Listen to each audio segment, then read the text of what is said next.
Hello guys, today in this tutorial I'm going to show you how to go to using time intelligence functions. So we are going to create our own measures like before how we created this one, and we are going to create it in the same way, but I'm going to show you how to use the time intelligence. So we have our data, and then we have our own table, right? So this is the two of them connected, right?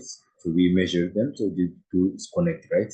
But we are going to using time intelligence because we have our own date, right? So we're using this one, our calendar, right? So we are going to using time intelligence to calculate from this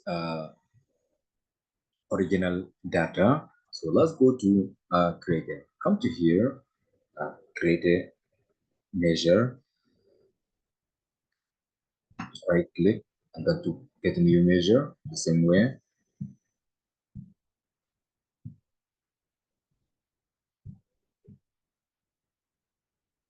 Here we are going to using guys previous year. Previous year, we're going to create a previous year.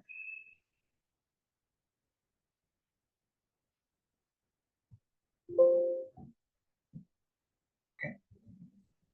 Previous year casualties.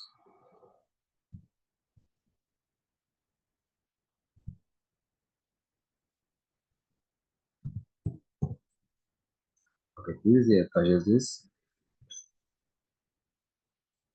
Now we're going to using calculation. Okay, how to calculate from this table, right? We are going to get our time intelligence function, right? We're using here called function called calculate. Okay, calculate, just calculate. Here we are going to use sum.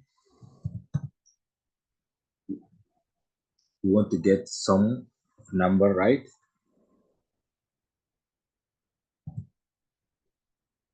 Uh, number of casualties, right? We want to get number of casualties.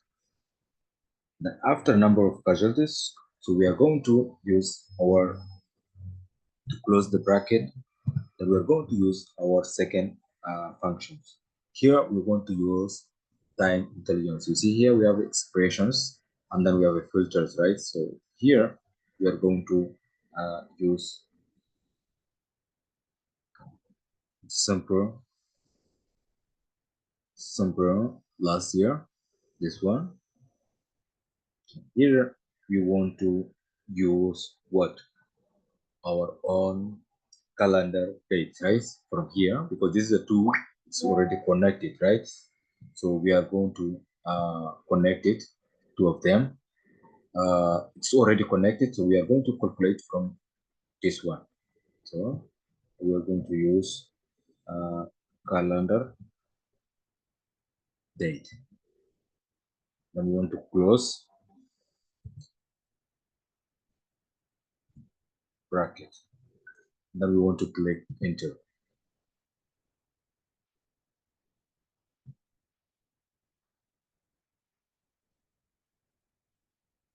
That's it. So it's already created here, right?